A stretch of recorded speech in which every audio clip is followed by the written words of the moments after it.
Iran को कमजोर करना मुश्किल ही नहीं नामुमकिन है। आखिर हम ऐसा क्यों कह रहे हैं? इस वीडियो के जरिए पूरी कहानी आपको समझाएंगे। आखिर इसराइल क्यों चौकन्ना होता हुआ दिखाई दे रहा है? ईरान के हवाले से इसराइली डोजियर ने क्या इंकशाफ किया है जिसकी वजह से कहीं ना कहीं ये कहा जा सकता है कि लोगों में अमेरिका और इसके अलावा इसराइल और साथ ही साथ के साथी जो देश हैं उसमें कहीं ना कहीं एक तरह से संशय पैदा हो गई है और एक बार फिर से वो सोचो फिक्र में मुब्तला हो गए हैं कि वो ईरान जिसे उन्होंने सबक सिखाने की कोशिश की थी वो एक बार फिर से उनका उरूज होता हुआ दिखाई दे रहा है। आखिर किस ज़िम्न में बात कही जा रही है, किस कॉन्टेक्स्ट में ये बात कही जा रही है, इस पूरी वीडियो के जरिए आपको समझाने की कोशिश करेंगे कि आखिर ईरान के पास ऐसा क्या है जो इसराइली डोजियर ने इंकशाफ किया है जिसके बाद कई ममालिक, कई जो मगरबी देश हैं उनके होश बाख्ता होते हुए दिखाई दे रहे हैं। जी हाँ, इसराइल की खुफिया एजेंसी ने साइंसदानों का डोजियर तैयार करने के बाद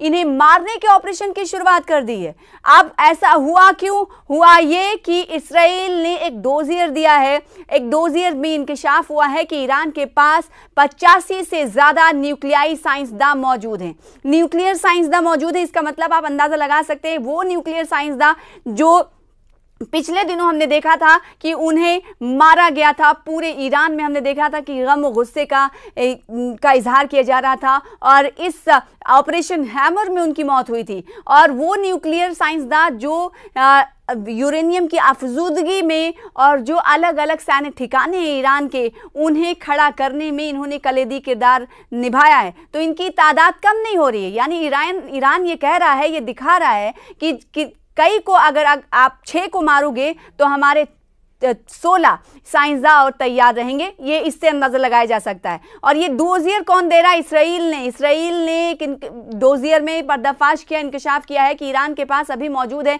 85 से ज्यादा न्यूक्लियाई साइंसदान जो कि कहीं ना कहीं खतरे की घंटी के तौर पर मगरबी ममालिक इसे देख रहे हैं। और ना सिर्फ खतरे की घंटी की तरह देख रहे हैं बल्कि इस हवाले से उन्होंने कदम भी उठाने शुरू कर दिए। इसराइल की खुफिया एजेंसी ने साइंसदानों का डोजियर तैयार करने के बाद उन्हें मारने के ऑपरेशन की भी शुरुआत कर दी है। बेशतर साइंसदानों को या तो घर में या सड़क पर मारने का मंसूबा बनाया गया है। ईरान के लिए 2025 कई मामलों में परेशान करने वाला साल रहा है। जैसे कि आपको मालूम है, एक तरफ जहां रवां साल उनकी 3 प्रॉक्सी तंजीमें हमास, हिजबुल्लाह और होसी बुरी तरह कमजोर हुए, वहीं दूसरी तरफ उनके 14 न्यूक्लियाई साइंसदान मुख्तलिफ मौके पर हमलों में मारे गए। ईरान की ये सभी 14 साइंसदानों को खुफिया एजेंसी मोसाद ने ऑपरेशन नारनिया के तहत मारा था और ऑपरेशन हैमर भी चला था जो 3 से 4 ठिकानों को तबाह करने की बात अमेरिका की तरफ से कही गई थी। लेकिन ईरान ने इस पर कहा था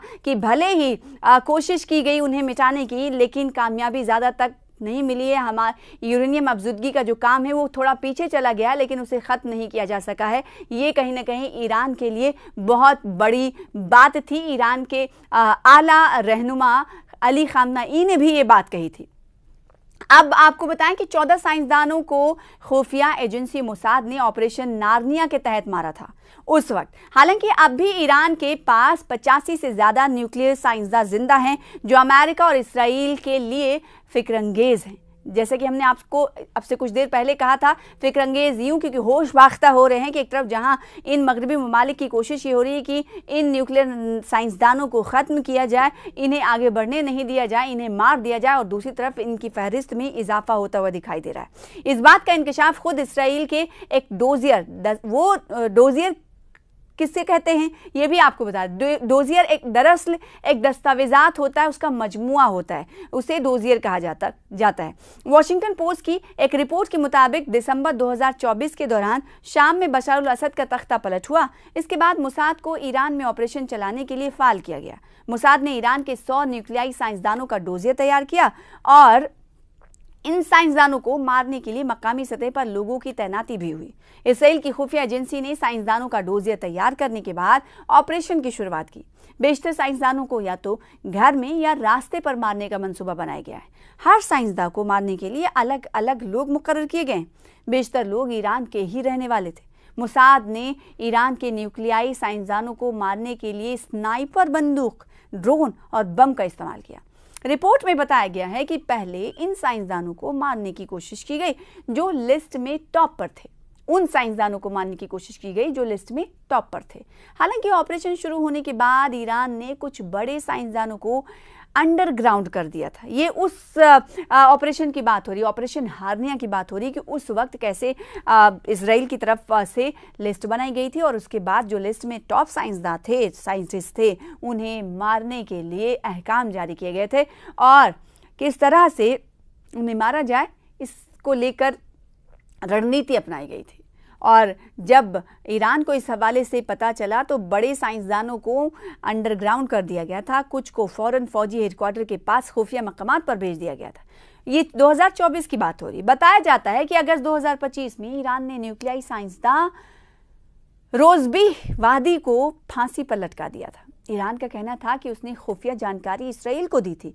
आपको याद होगा कि जब 12 रोज़ा जंग अमेरिका और इसराइल के दरमियान चल रही थी, अमेरिका इसराइल मिलकर ईरान के खिलाफ जब 12 रोज़ा जंग चल रही थी, तब हमने देखा था कि उसके बाद हमने देखा था कि इसराइल और अमेरिका की पनाही वाले कई ऐसे जासूसों को, जिसे कहा गया था कि ये अमेरिकन या इसराइल के जासूस हो सकते हैं, इनको लेकर क्रैकडाउन किया गया था इस ईरान की तरफ से।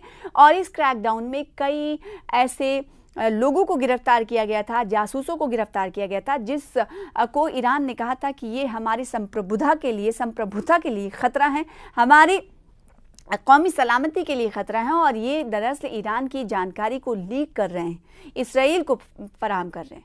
तो ईरान का कहना था कि उसने खुफिया जानकारी इसराइल को दी थी। कहा जा रहा है कि मोसाद ने वादी के जरिए, यानी जो साइंसदान थे उनके जरिए ही ईरान के न्यूक्लियाई साइंसदान का डोजियर तैयार किया था।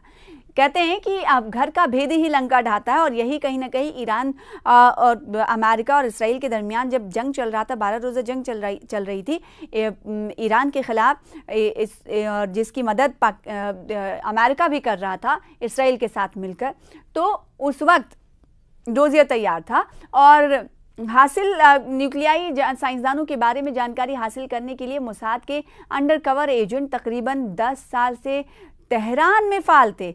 और देखिए ये जानकारियां सब मिल रही हैं एक डोजियर के जरिए। इसराइल ने डोजियर तैयार किया है और जिसके जरिए पर्दाफाश हो रहा है, और जो ईरान कह रहा था तो कहीं ना कहीं वो बात सच होती हुई साबित हो रही है। जो ईरान कह रहा था कि इसराइल ने यहाँ पर अपने जासूस को भेज रखा है, अंडरकवर जासूस हैं, एजेंट हैं जिन्हें हम गिरफ्तार करें, जिसे फांसी दी गई थी। और ये अमल ईरान की तरफ से उस वक्त अपनाया गया था जब 12 रोज़ा जंग चली थी। और 12 रोज़ा जंग के बाद उसने अंदरून मुल्क ये क्रैकडाउन चलाया था कि उन लोगों की पहचान की जाए जो इसराइल को खबर लीक कर रहे हैं। आखिर ये कैसे मुमकिन हो जाता है? तभी कहते हैं घर का भेदी लंका ढाता है। बेशतर अंडरकवर एजेंट ट्रक ड्राइवर बनकर तेहरान में सरगर्म थे। स्वीडन और दीगर छोटे ममालिक के सयाहों के सहारे भी इसराइल ने ईरान के बारे में जानकारी इकट्ठा की।